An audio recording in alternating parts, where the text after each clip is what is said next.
आमची प्रार्थना हेच आमचे वागणे. माणसाने माणसाशी माणसा सम वागणे हीच आमची प्रार्थना. धर्म जाती प्रांत भाषा देश सारे संपू दे. एक निष्ठा एक आशा एक रंगी रंगू दे. अन्नपूर्णा बसरो मनावर शुद्धतेचे जागणे. माणसाने माणसाशी माणसा सम वागणे हीच आमची प्रार्थना.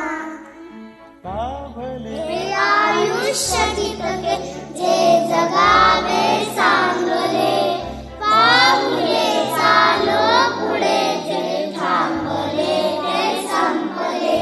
घेतला जो श्वास आता तो कुणाला लाभणे. माणसाने माणसाशी माणसा सम वागणे हीच आमची प्रार्थना. भूतानी दाटला अंधार दुःखाचा गली. सूर्य सत्याचा उद्या उगवे आहे खातरी. तोवरी येई आम्हाला वाजव्यांचे चांदणे. माणसाने माणसाशी माणसा सम वागणे हीच आमची प्रार्थना.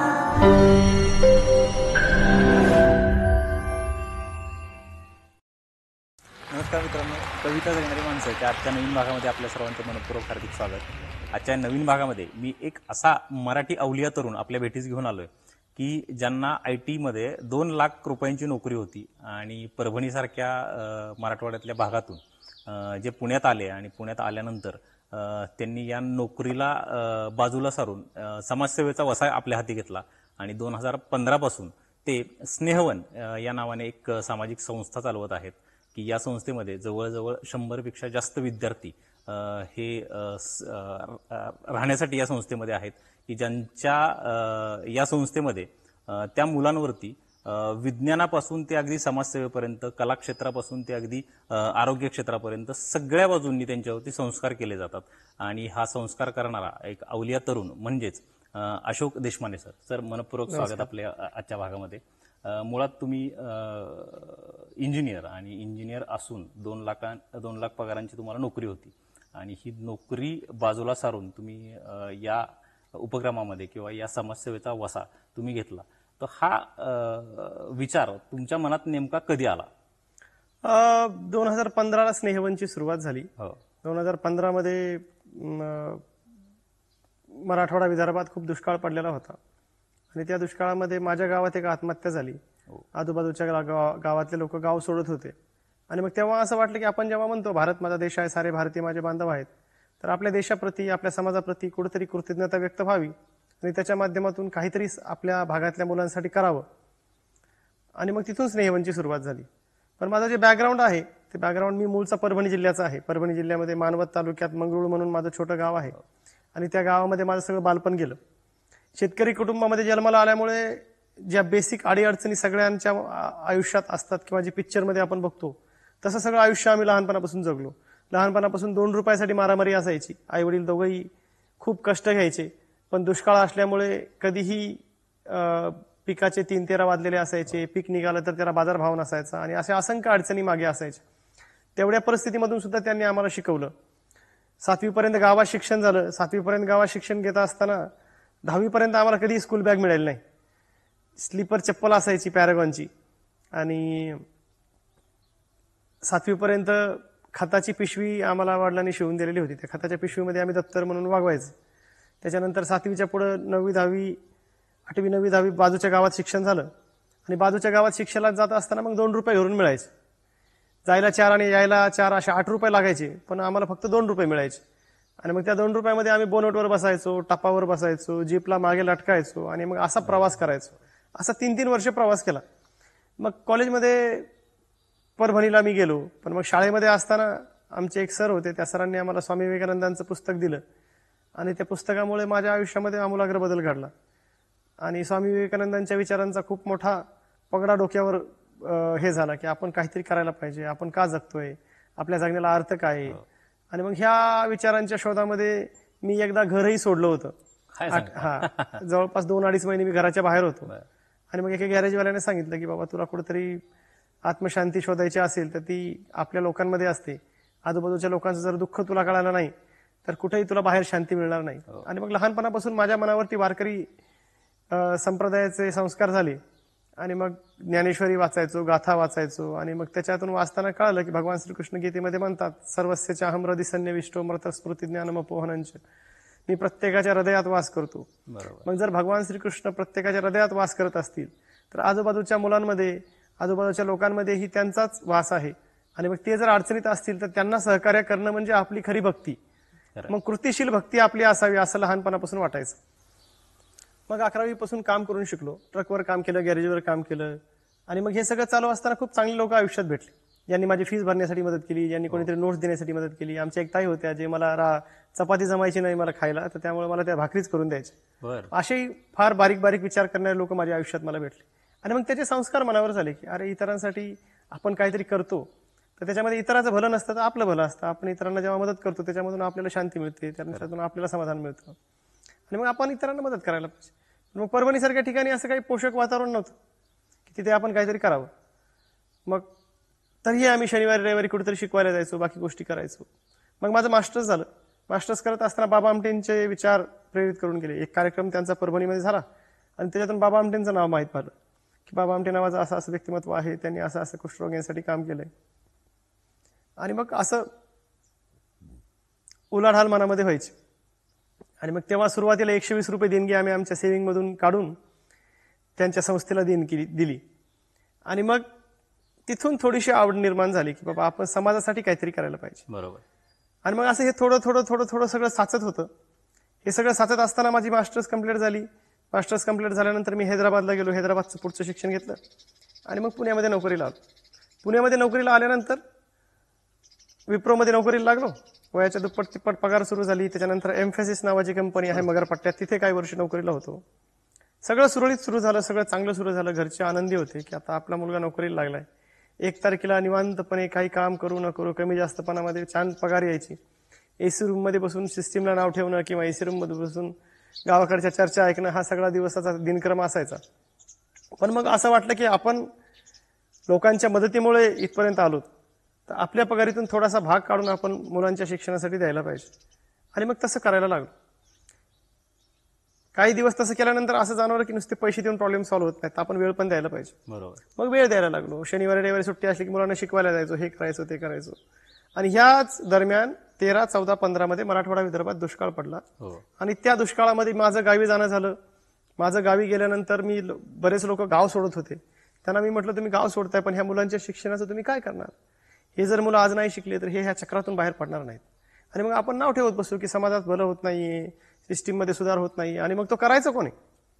समाज सिस्टीम, ह्या सिस्टीमचा भाग तुम्ही असता, आहे का नाही? ह्या समाजाचा भागही तुम्ही असता. आणि समाजामध्ये जी काही परिस्थिती निर्माण होते त्याला कोणत्यातरी प्रमाणामध्ये तुम्ही सुद्धा कारणीभूत असता. बरोबर. त्यामुळे मग कुठेतरी आपण ती जबाबदारी घ्यावी. आणि मग ते म्हणले की साहेब हा शिकून का कलेक्टर थोडी होणार आहे? मग तेव्हा असं वाटलं खरंच शिकून कलेक्टर होणार आहे का? आणि नाही झालं तर कोणाला फरक पडेल? मग त्यापेक्षा आपण 25 वर्षानंतर अजून सिस्टीमला नाव ठेवत बसण्यापेक्षा आपण काहीतरी करूया. खरं. समाजामध्ये जर बदल करायचा असेल ना, सिस्टीमला नाव ठेवण्यापेक्षा आपणच एक सिस्टीम तयार करू. आपण एक करूया. आणि माझं फार एक आवडतं वाक्य, world is full of nice people, if you can't find one be one. जग हे खूप चांगल्या माणसांनी, सुंदर माणसांनी भरलेलं आहे. पण जर तुम्हाला कोणी सापडलं नाही तर तुम्ही एक चांगला माणूस बनण्याचा प्रयत्न करा. तुम्ही एक सुंदर माणूस, सुंदर सुंदर संकल्पना जगण्याचा प्रयत्न करा. आणि मग तिथून स्नेहवनची सुरुवात झाली की आपल्या पगारीतून आपण काय करू शकतो. हे जर मुलं शाळा सोडतायत, ह्या मुलांची जर शिक्षण थांबतायत तर ह्या मुलांना मुख्य प्रवाहात आणायला पाहिजे. ह्या मुलांना चांगलं शिक्षण मिळायला पाहिजे. मग कोण द्यायचं? तर मला आपण द्यायचं. मग कधी द्यायचं? तर म्हणलं मग आज, आत्ता, ताबडतोब. उद्या काय होईल माहित नाही. उद्या आपण जगू नाही जगू, मरण येईल, काय होईल माहित नाही. जर आपल्या मनामध्ये आज जर चांगला संकल्प आलाय तर मग तो आज आपण सुरुवात करायची, आहे का नाही? कल करे सो आज कर. आणि मग तिथून स्नेहवनची सुरुवात झाली. वा वा. आणि तुमच्या आयुष्यावर ज्या 3 लोकांचा प्रभाव आहे, की आता तुम्ही बोलण्यातून 2 लोकांची नावं घेतली आणि तिसरा व्यक्ती म्हणजे भारतरत्न नानाजी देशमुख आणि स्वामी विवेकानंद आणि बाबा आमटे. बाबा आमटे हे उत्तम कवी होते, हे तर आपल्या सगळ्यांना माहितच आहे, कारण त्यांच्या कविता खूप Yes, yes. सुंदर सुंदर आणि खूप आशावादी आणि आयुष्याचा ठाव घेणाऱ्या किंवा आयुष्याचा वेध घेणाऱ्या अशा त्यांच्या कविता होत्या आणि सामाजिक बांधिलकी त्या प्रत्येक कवितेमधून उमटत होती. हो, हो. तशाच स्वामी विवेकानंदांच्या सुद्धा कविता आपल्याला बऱ्याच आपण वाचनात आलेल्या आहेत. आणि भारतरत्न नानाजी देशमुख यांनी खूप चांगल्या कविता लिहिलेल्या आहेत. म्हणजे ते RSSचे खूप जुने प्रचारक आहेत. खूप मोठं काम त्यांनी राष्ट्रसेवा संघाचं केलेलं आहे. आणि कदाचित हाच तिघांचा एक धागा तुमच्यामध्ये कवी म्हणून उतरला का? काय वाटतं तुम्हाला याविषयी? मग मी जनरली कसं होतं की जसं आपल्या आयुष्यामध्ये आपली पहिली गुरु म्हणजे आपली आई असते, तर तसे अनेक गुरु अनेक लोकांकडून आपल्याला प्रेरणा मिळत असते. म्हणजे मुंगीकडून पण आपण शिकू शकतो, आहे की नाही? तर तसं सरळ रेषेत चाला, सरळ मार्गी चाला, आहे की नाही? आणि चिकाटीने काम करा, जिद्दीने काम करा. ह्या बऱ्याच गोष्टी प्रत्येकाकडून आपल्याला शिकायला मिळतात. तर बाबा आमटेंचा, स्वामी विवेकानंदांचा प्रभाव माझ्या कॉलेज जीवनापर्यंत माझ्यावर खूप चांगला झाला आणि त्याच्यामुळे माझ्या जीवनाला एक दिशा मिळाली की आपण काहीतरी करायला पाहिजे. बरोबर. मुलांसाठी आपण सर्वांगीण विकासावर काम करावं, त्यांच्या एक ग्रामीण भागामध्ये कसं एक वेगळं मॉडेल निर्माण करता येईल ह्या विचारांचा प्रभाव माझ्याकडे मी नानाजी देशमुखांच्या विचारांमधून मला शिकायला मिळालं. बरोबर. त्याचबरोबर अब्दुल कलामांच्या विचारांचा माझ्या मनावर खूप प्रभाव होता. बरोबर. अब्दुल कलामांना मी खूप ऐकायचो कॉलेज जीवनामध्ये. आणि मग ते जेव्हा म्हणायचे की if you hate the people you will never get the time to love them, की तुम्ही लोकांचा जर तिरस्कार केला ना तर तुम्हाला त्यांच्यावर प्रेम करायला वेळ मिळणार नाही. त्यामुळे कोणाचा तिरस्कार कधी करू नका. आणि मग बरेच तसे लोक आहेत. कर्मवीर भाऊराव पाटलांच्या विचारांचा माझ्यावर खूप प्रभाव होता. कर्मवीरांचे अनेक पुस्तकं मी वाचली आणि मग तिथून आपण स्वावलंबी शिक्षण हेच आमचं ब्रीद. जसं त्यांचं एक वाक्य होतं तसंच आम्ही इथे श्रमामध्ये श्रीराम वस्ती असा धागा घेऊन आम्ही इथे काम करतो. श्रमामध्ये श्रीराम वस्ती. श्रम आपण मुलांना शिकवायचे, श्रमामधून त्यांचं आयुष्य उभं करायचं, त्याग सेवा समर्पणाच्या माध्यमातून चारित्र्य संपन्न तरुण आपल्याला देशाला कसे देता येतील ह्या सगळ्या महापुरुषांच्या विचारांमधून आम्ही इथे काम करण्याचा प्रयत्न करतो. याच्यातूनच स्वामी विवेकानंदांचा एक थॉट मलाही खूप पर्सनली भावतो, की जो इंग्लिशमध्ये त्यांनी मांडलेला होता, be bold, be strong, take the whole responsibility on your own shoulders, बरोबर, and you may know the creator of your own destiny. ते किती त्या एका थॉटमध्ये त्यांनी आयुष्याचा पूर्ण गाभा सगळं म्हणजे स्वामी विवेकानंदांचे विचार साक्षात भगवान श्रीकृष्णाने जे गीतेत सांगितलेत ना तेच विचार स्वामी विवेकानंदांच्या सगळ्या वाणीतून पाजरायचे. म्हणजे ते म्हणायचे की तुम्ही तुमच्या आयुष्यात जी परिस्थिती निर्माण झाली तिला एकमेव तुम्ही कारणीभूत आहात. जगामध्ये कोण्याही माणसाला दोष देऊ नका. आणि जर जी परिस्थिती निर्माण झाली तिला जर तुम्ही कारणीभूत असाल तर ती बदलण्याची ताकद सुद्धा तुमच्यामध्ये आहे. ते चक्रव्यूह भेदण्याची क्षमता आपल्यामध्ये क्षमता तुमच्यामध्ये आहे. तर तुम्ही हार मानू नका. उभा उठा, जागे व्हा आणि ध्येय प्राप्तीपर्यंत थांबू नका. मग आमच्याकडे आम्ही रोज सकाळी 6ला उठतो, रात्री 12पर्यंत काम करतो. 18 तास 16 तास रोजचं काम होतं आणि तसं मागच्या 9 वर्षापासून चालू आहे. आजपर्यंत एकही सुट्टी घेतली नाही, एकही लग्न कोणाचं अटेंड केलं नाही, कोणाची मयत अटेंड केली नाही, कोणते सगळे मित्र नातेवाईक सगळे लांब गेले, पण आम्ही आमच्या ध्येयापासून कधी बाजूला हटलो नाही. आम्ही ठरवलं की आमचं जे आयुष्य आहे आपल्याला जर ईश्वराने हे 24 तास दिलेत तर हे 24ला 24 तास आपले समाजाच्या हितासाठी गेले पाहिजे. हे 24 तास परत आपल्या आयुष्यात येणार नाहीयेत आणि उद्याचा दिवस आपल्यासाठी उगवेल की नाही हे माहित नाहीये. त्यामुळे मग गंजून मारण्यापेक्षा झिजून मारायचं हे आमच्या जीवनाचं ध्येय आहे. आता हे जे तुम्ही सांगितलं त्याच्यावरून आम्ही आले ज्या पद्धतीनं सूरज आणि श्रीकांत या दोघांनी ज्या पद्धतीनं आम्हाला हा प्रकल्प सगळा दाखवला आणि त्याची माहिती खडानखडा माहिती दिली, त्याच्यावरून आम्हाला लक्षात आलं की शितावरून भाताची परीक्षा. म्हणजे थोडक्यात मुलं जेवढी संस्कारी आणि छान पद्धतीने तुम्ही घडवलेले आहेत. अगदी विश्वजितनं आमचं केलेलं स्वागत त्या म्युझिक रूम मध्ये खूप, म्हणजे त्याला येऊन तर 1 वर्षच झालेलं आहे या प्रकल्पामध्ये आणि तरीही तो एवढ्या छान पद्धतीनं रुळलाय. आणि काही मुलं तर आता 8-10 दिवसांपूर्वी आलेली आहेत, त्यांनी खूप सुंदररित्या एक स्मितहास्य देऊन ज्या पद्धतीने स्वागत केलं त्याच्यावरून लक्षात आलं की इथली संस्कृती किंवा काय पद्धतीनं तुम्ही मुलांवरती संस्कार करत आहात. कारण विज्ञान रूम असेल, तुमच्या सगळ्याच म्हणजे टोटल प्रकल्पामधले अनेक गोष्टी आम्हाला इथं जवळून पाहता आल्या. अगदी फॉरेनर सुद्धा इथं येऊन मुलांना शिकवण्याचं काम करत असतात आणि त्याविषयी आम्हाला तुमच्याकडून जाणून घ्यायला आवडेल किंवा फॉरेनर इथं येण्याचं कसं काय तुम्ही साध्य केलं. इथेच पहिलं कसं आहे की पहिले आम्ही इथं कसं आलो हा महत्वाचा प्रश्न आहे. आम्ही जेव्हा स्नेहवन सुरू केलं तेव्हा स्नेहवन आमचं 10x10च्या 2 रूममध्ये सुरू झालं भोसरीमध्ये. भोसरीमध्ये. त्या 10x10च्या 2 रूममध्ये आम्ही लग्न अगोदर काम चालू केलं. हो. लग्न अगोदर काम चालू केल्यानंतर तिथे एका रूममध्ये 18 मुलं झोपायची. बरोबर. आणि मग 18 मुलं झोपत असताना तिथे असंख्य अडचणी असायच्या, असंख्य समस्यामधून आम्ही जात होतो.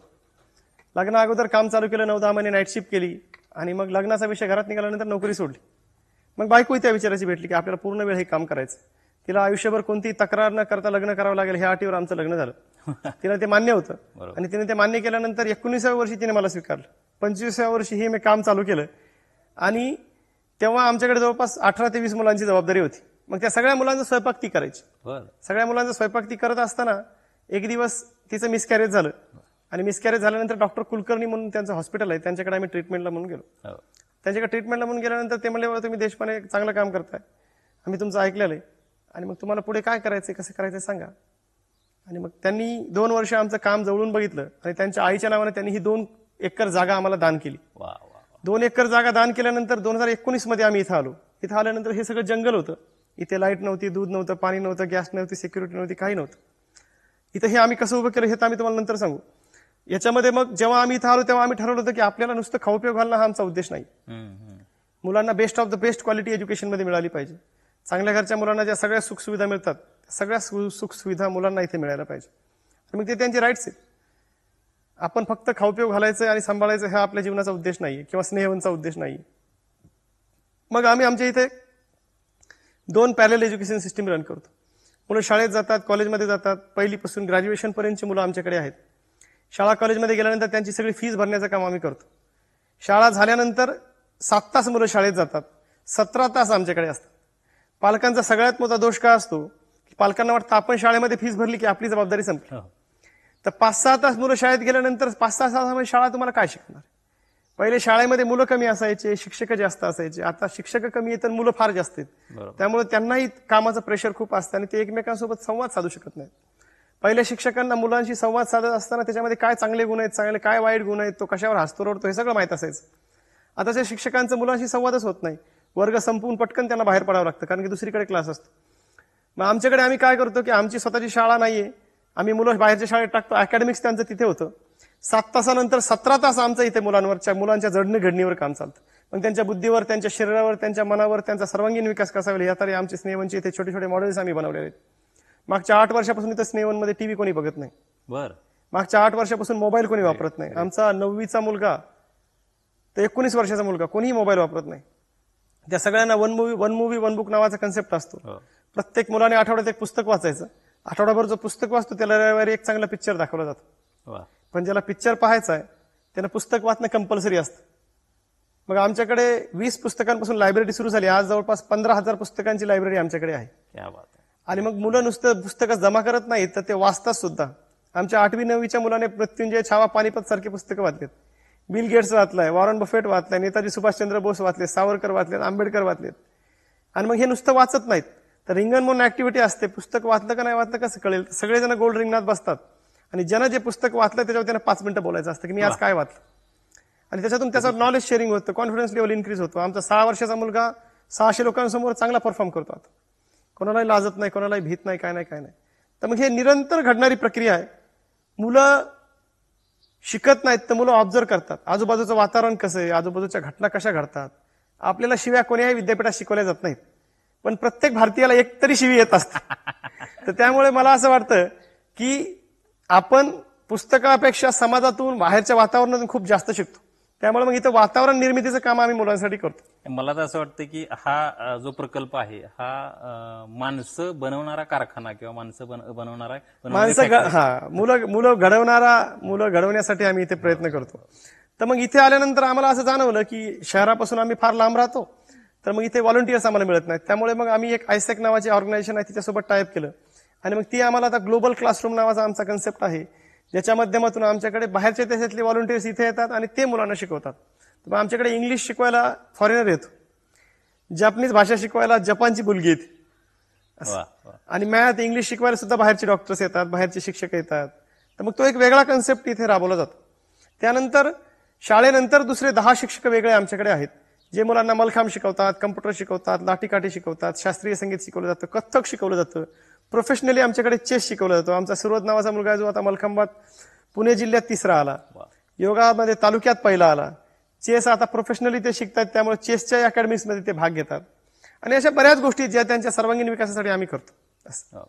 खूपच म्हणजे ते आता आपली जशी चर्चा झाली किंवा तुम्ही ज्या पद्धतीने सांगितलं प्रकल्पाविषयी माहिती, तर तो आम्हाला फिरत असताना या सगळ्या गोष्टींचा क्षणोक्षणी अनुभव येत होता. बरोबर. की तुम्ही किती मोठ्या विजननं हे सगळं उभं केलेलं आहे. कारण असे प्रकल्प उभे करणारे किंवा आश्रम चालवणारे अनेक जण आहेत महाराष्ट्रामध्ये. परंतु आणि अनेक जण मराठी लोकांना ज्यावेळेस मराठी मुलगा एखादा शिकतो त्यावेळेस त्याला प्रत्येकाला कोणाला वाटत असतं डॉक्टर बनायचं, कोणाला इंजिनियर, कोणाला उद्योजक बनायचं असतं, अनेक फॅकल्टी आहेत. परंतु तरीही ह्या सगळ्या गोष्टी म्हणजे थोडक्यात काय की प्रलोभनं तुम्हाला खूप होती. 2 लाखांची नोकरी म्हणजे अनेक प्रलोभनं होती. तुम्ही पाहिजे तशी तुमची लाईफ जगू शकला असता. परंतु ते सगळं बाजूला सारून असं आयुष्य जगणं आणि या विजननं जगणं ही खूप प्रेरणादायी गोष्ट आहे. म्हणजे माझ्यासारख्याला किंवा आमच्या आता आम्ही सगळे मिळून जो प्रकल्प पाहिला त्या सगळ्यांनाच एक अचंबित करून देणारा आणि निशब्द करणारं असं तुमचं काम आहे. थँक्यू. आणि याच्यातून आणखी मला तुम्हाला विचारायला आवडेल की ज्यावेळेस आम्ही हा प्रकल्प पाहत असताना अनेक ठिकाणी आम्हाला लायब्ररी पाहायला मिळाल्या. बऱ्याच ठिकाणी तुम्ही पुस्तकं मांडलेली आहेत. तर तुमचं पुस्तकावरती प्रेम हे खूप अगोदरपासून असणार आहे. आणि अशी कोणत्या प्रकारातली पुस्तकं तुमच्या वाचनात आली किंवा जास्त तुम्हाला वाचायला आवडतं? इथे आम्ही काय केलं की इथे मला असं वाटतं की ग्रंथालयामध्ये एकाच जागी सगळे पुस्तकं ठेवण्यापेक्षा मुलं जिथं जिथं जातील तिथे तिथे त्यांना पुस्तक दिसावं. बरोबर. तर मग मुलं जिथे जातील ना, ज्या लॅबमध्ये जातील तिथे वेगळे पुस्तकं आहेत. पायऱ्यावरी चढल्या प्रत्येक बिल्डिंगमध्ये आमच्याकडे सिस्टीम अशी जिथे तुम्ही पायरी चढाल तिथे तुम्हाला पुढे पुस्तकं पाहायला भेटतील. जिथे तुम्ही जेवाल तिथे तुम्हाला पुस्तकं पाहायला भेटतील. जिथे तुम्ही फिराल तिथे तुम्हाला पुस्तकं पाहायला भेटतील. बरोबर. तर मग असं आम्ही पुस्तकांचं एक वेगळं स्ट्रक्चर इथे निर्माण केलं. जे ग्रंथालय आहे ते एकत्र ठेवण्यापेक्षा त्याला डिवाइड करून वेगवेगळ्या भागामध्ये ते ठेवलं होतं. बरोबर. आणि मग पुस्तकं वाचत असताना मी माझं बालपण ऍक्च्युअली वारकरी कुटुंबात गेल्यामुळे मी आध्यात्मिक पुस्तकं लहानपणापासून खूप वाचली. अच्छा. असं मी स्वाध्यायाला जायचो, त्यामुळे पांडुरंग शास्त्री आठवलेंची पुस्तकं मी लहानपणी वाचली. गीताचा आणि याचा भगवद्गीतेचा, ज्ञानेश्वरीचा आणि तुकोबांच्या गाथांचा याचे आमच्या गावात रोज पारायण व्हायचे. बरोबर. वर्षामध्ये 2 तरी पारायण आमच्या गावात व्हायचे. मग त्या पारायणाला आम्हाला बसवलं जायचं. 7वी 8वी पासून आम्ही पारायण गावामध्ये केलेले. मग तेव्हा कळायचं नाही जास्त अर्थ याचा काय असायचा की देव म्हणती म्हणती मोठे मोठे पूजिताती दगड गोटे अंगा लावून या राख डोळे झाकून करती पाप. काय तुकोबा असं का म्हणताय काय, किंवा ठाईचं बैसोनी करा एक चित्त आवडी अनंत आळवावा रामकृष्ण हरी विठ्ठल केशवा मंत्र हा जपावा सर्व काळवा. हे तो ज्ञानोबा असं का म्हणतायत, तुकोबा असं का म्हणतायत, हे सगळं असं वाचत असताना तेव्हा कळायचं नाही. पण जशी बुद्धी प्रगल्भ होत गेली तसं कळालं. स्वामी विवेकानंदांच्या पुस्तकांचा सगळा खंड मी वाचून काढले. अब्दुल कलामांचे विचार जेव्हा कॉलेजमध्ये पटायचे तेव्हा त्यांचे पुस्तकं बरेच वाचण्यात आले. त्यामुळे वाचन खूप झालं. आणि मग मुलांना जनरली अशा लोकांचा सहवास लाभावा. आपण जेव्हा पोटामध्ये अन्न घालतो तेव्हा आपल्याला खूप चांगलं अन्न लागतं. गुणवान लोक गुणवत्तापूर्ण अन्न खातात, पण गुणवान लोक गुणवत्तापूर्ण पुस्तकं वाचत नाहीत. हे बी तेवढंच सत्य. आज मोठे मोठे माणसं 6 वर्षापासून वयोवृद्ध माणसांपर्यंत सगळेजण मोबाईलमध्ये बिझी झालेत काय. आणि त्या मोबाईलमध्ये सुद्धा खूप चांगल्या चांगल्या गोष्टी आहेत. ऑडिओ बुक्स आहेत, चांगले चांगले सत्संग आहेत, चांगल्या चांगल्या गोष्टी आहेत, पण लोक ते ऐकत नाहीत. ते तुमच्या टाइमपास रील्स बघत बसतील, टाइमपास बाकीच्या गोष्टी करत बसतील. तर मला असं वाटतं की बुद्धीला चांगला आहार जाण्यासाठी चांगले पुस्तकं वाचणं फार गरजेचं. त्यामुळे आमच्याकडे आम्ही पुस्तकांवर फार फोकस केलेला आहे. अगदी खरं. म्हणजे ते आणि खूप कौतुकास्पद त्या गोष्टी आहेत. कारण तुमची मुलं जी ज्या पद्धतीने माहिती देत होती ना, त्यांना सुद्धा सखोल ज्ञान होतं प्रत्येक गोष्टीचं आणि ते आवडीनं देत होती. असं द्यायची म्हणून माहिती फक्त कोणी देत नव्हतं. खूप छान वाटलं ते सगळं पाहताना. दुसरी गोष्ट अशी की तुम्हाला मग कवितांची आवड कधीपासून निर्माण झाली? कवितांची आवड मी लहानपणी, मी साधारणतः 7वी मध्ये असताना एक छोटासा अभंग लिहिला होता. वा. आणि तेव्हापासून मग अध्यात्माची गोडी असल्यामुळे मग माऊलीची कृपा म्हणा किंवा पांडुरंगाची कृपा म्हणतो आम्ही सगळे याला, की ते तो आहे का नाही. चाले हे शरीर कोणाची असत्य, कोण बोलवी तो मुखी नाम, देखवी ऐकवी एक नारायण, तयाचे भजन चुकू नये. ते सगळ्या सत्याच्या सत्याने चालतं काय. त्यामुळे मग त्याचंच गुणगान आपण गावं. जनरली अभंग रूपाने कविता म्हणजे काय असते, अभंग कशाला म्हटलं जातं की ज्याच्यामधून पांडुरंगाची स्तुती केली जाते, ज्याच्यामधून काहीतरी समाजाला हितबोध दिला जातो किंवा त्याचं एक व्रत हे आहे लिखाण्याची पद्धत. पांडुरंगाच्या कृपेनं ते थोडंसं लिहिण्यात येतं. आणि मग तेव्हापासून मी कविता लिहितो आणि मग आतापर्यंत लिहितच आहे. कवितेनं खूप दिलं आयुष्यामध्ये. स्नेहवनचं नावही कवितेनेच दिलं, की जेव्हा नाव ठेवायचं होतं तर काय नाव ठेवावं, कोणी म्हणलं आधार ठेवा, कोणी म्हणलं सावली ठेवा. तर मी म्हटलं आपण आधार सावली द्यायची पात्रता आपली नाहीये, तर तो सगळ्यांना पांडुरंग देतो. तर आपण काय करतो, तर आपण फक्त स्नेह देऊ शकतो, प्रेम देऊ शकतो. तर मग स्नेहवन असं नाव त्याला ठेवण्यात आलं. आता एक मोठी कविताच तुम्ही उभी केली ना त्या माध्यमातून. एक कविता ऐकायला आवडेल तुमची. आमच्याकडे इथे नदी आहे आणि त्या नदीवर बसल्यानंतर असं सहज सुचलं होतं की आपण म्हणतो की मी हे केलं, मी ते केलं, मी एवढं काहीतरी उभं केलंय. तर खरंच आपण ते करतो का? आपल्या अगोदरही ही सृष्टी होती ना आपल्या नंतरही असणार आहे. ही जमीन आपण आपली आपली म्हणून जे लोक मरतायत ती हजारो वर्षापूर्वीची आहे. हो. सातबारावर फक्त नाव बदलली. बरोबर. काय आपल्या आजोबांचं नाव आपल्याला माहित असतं, त्यांच्या आजोबांचं नाव आपल्याला माहित नसतं. मग आपलं आपलं आपण का म्हणतो? मग ह्या सगळ्या सृष्टीला चालवणारा कोणतरी आहे ना. एवढा एखादा सुंदर मोबाईल कोणी बनवला असेल, सुंदर गाडी कोणीतरी बनवली असेल, तर त्याचा कोणीतरी निर्माता आहे. तर एवढ्या सुंदर सृष्टीचा निर्माता कोणीतरी आहे, तो कोण आहे? तर मग असं लिहिलं होतं की बीज अंकुर ती कसे, बीज अंकुर ती कसे, कसे घेती जन्म सांगा. बीज अंकुर ती कसे, कसे घेती जन्म सांगा. कोण पोसतो गर्भात, कोण भेटवी श्रीरंगा. वा. कोण पोसतो गर्भात, कोण भेटवी श्रीरंगा. कोण तरंगात बोले, कोण तरंगात बोले नाज मंजुळ लयात. कोण तरंगात बोले नाद मंजुळ लयात. कोण जागवी चेतना चढ उतार वयात. क्या बात. कोण जागवी चेतना चढ उतार वयात. अरे पंखामध्ये बळ, अरे पंखामध्ये बळ कोण देतो पाखरांना. अरे पंखामध्ये बळ कोण देतो पाखरांना. कसे चाटता वासरू गाय सोडतसे पान्हा. कसे चाटता वासरू गाय सोडतसे पान्हा. हे सगळी नवलाई आहे का नाही? म्हणजे कमाल आहे बघा ना, आहे का नाही? या पंखामध्ये बळ दिलं जाते, अंकुर निघतो, गायीनं हंदळ्या वासराने हुंदळा झाले गाय पाना सोडते. ही कमाल आहे. तर मग ही कमाल कशाची? येड कोकुरू होऊन मन हुंदडत जाई. येड कोकुरू होऊन मन हुंदडत जाई. सांग सांग विठुदासा कुणाचीही नवलाई. सांग सांग विठुदासा कुणाचीही नवलाई. तर ही नवलाई सगळी पांडुरंगाची आहे का नाही? खूपच सुंदर ही नवलाई सगळी पांडुरंगाची. असं लिखाणात येतं थोडंफार. हे अष्टाक्षरीमध्ये तुम्ही ते मांडलंय सगळ्या हो, भावना हो, तुमच्या. हो. आणि तुम्ही म्हटला की तुमच्या कवितेमध्ये प्रेम नाही येतं, हे प्रेमच आहे. तर हे प्रेम आहे, हे भगवंताबद्दल प्रेम आहे. अगदी अगदी अगदी. शाश्वत प्रेम आहे. नश्वर प्रेमाच्या मागे लागण्यापेक्षा शाश्वत प्रेम आहे, की शाश्वत प्रेमाच्या वरती आपण काहीतरी लिहावं. अगदी खरं, अगदी खरं. आणि त्याच्यातूनच स्नेहवनाची निर्मिती झाली. त्याच्यातून स्नेहवनाची निर्मिती झाली. असं. खरंय खरंय खरं. आणि तुमच्या जसं की बाबा आमटेंचा तुमच्यावरती खूप मोठा प्रभाव आहे. हो मग त्यांच्या आमटे कुटुंबियांना भेटण्याचा योग आलेला होता का, किंवा हेमल कसाला कधी जाण्याचा प्रसंग आला? हो, हेमल कशाला गेलेलो आहे. प्रकाश भाऊंचं आशीर्वाद असतात, त्यांचं प्रेम आहे. स्नेहवनचं नाव ठेवण्यापासून त्यांच्याशी मी टचमध्ये आहे.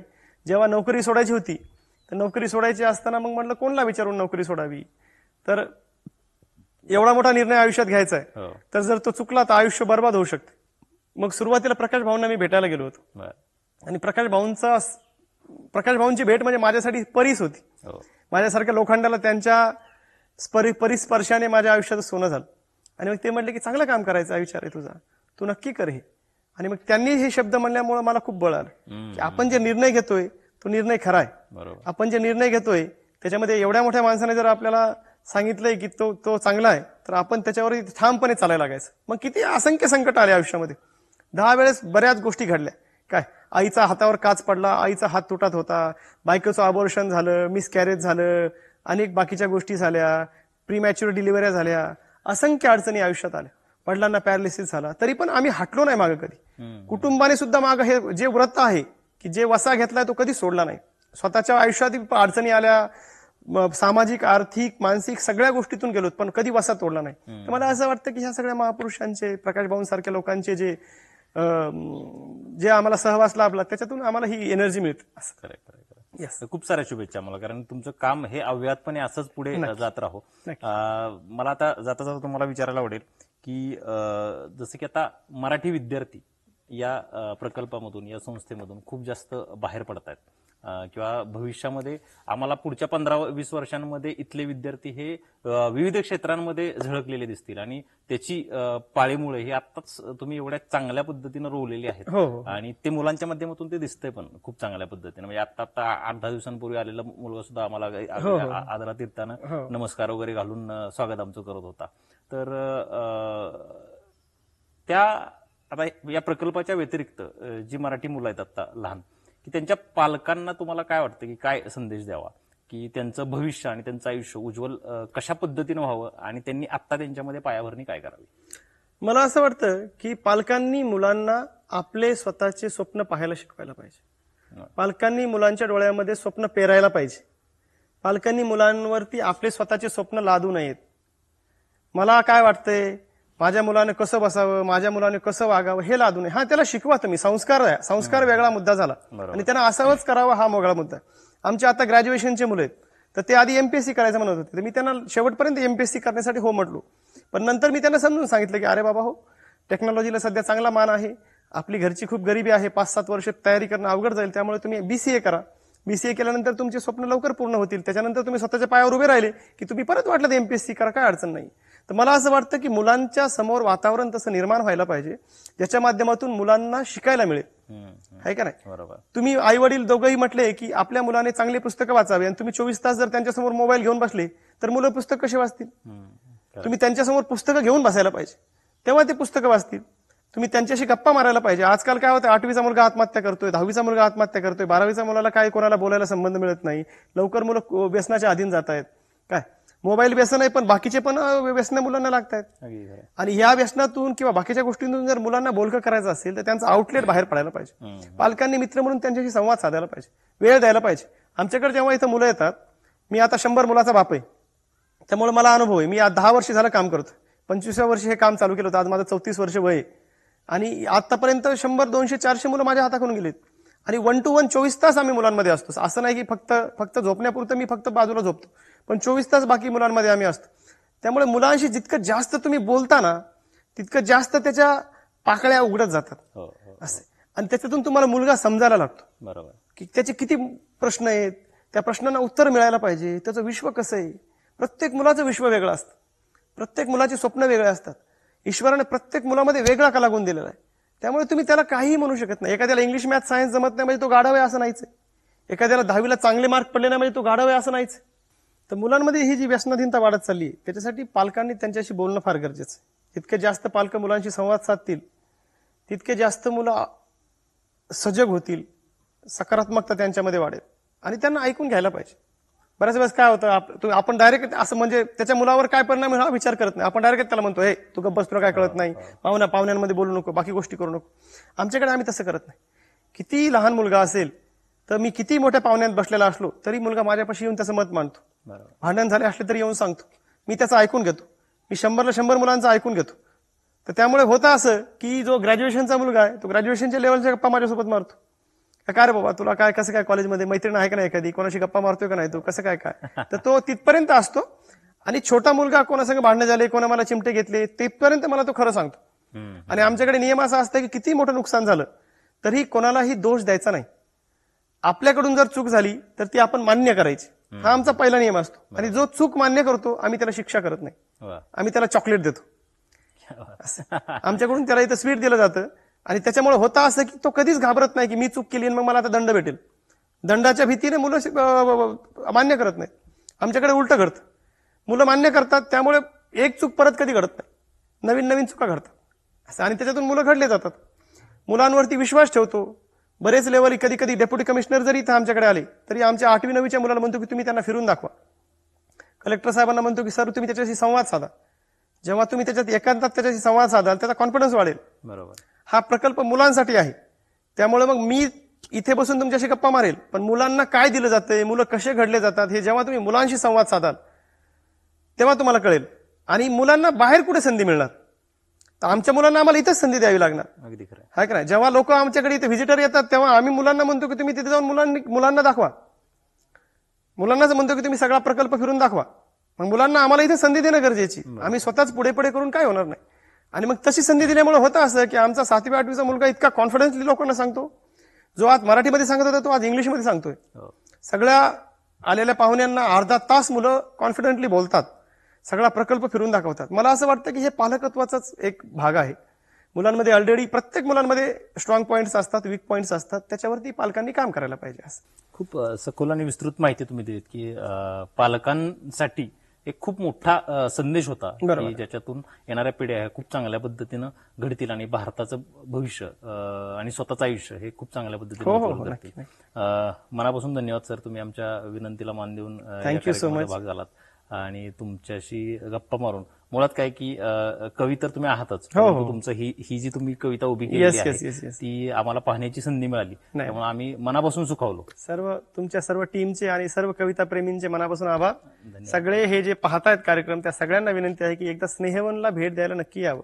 नक्की मी पण सगळ्यांना आवाहन करेन आपल्या या आत्ताच्या मुलाखतीच्या माध्यमातून की स्नेहनला तर भेट द्या, परंतु ज्यांना कुणाला स्वतःचं एक कॉन्ट्रीब्युशन द्यायचं आहे या उपक्रमामध्ये त्यांनी नक्की त्यांच्या साईट्स असतील किंवा त्यांचा QR कोड असेल, आपण आपलं खाली QR कोड देऊच, त्या QR कोडवरती तुमची काही थोडीफार जी काय आमचे Instagram, Facebook सगळीकडे पेज आहेत. नक्की कराल आणि एकदा स्नेहनला नक्की भेट द्या. एक वेगळं आयुष्य तुम्हाला जगल्याची नक्कीच यामध्ये जाणीव होईल. Thank you so much. धन्यवाद सर. मित्रांनो, आजचा भाग तुम्हाला कसा वाटला हे आम्हाला कमेंट करून नक्की कळवाल आणि आजचा भाग जर तुम्हाला आवडला असेल तर आमच्या YouTube चॅनलला लाईक, शेअर आणि सबस्क्राईब नक्की करा. धन्यवाद.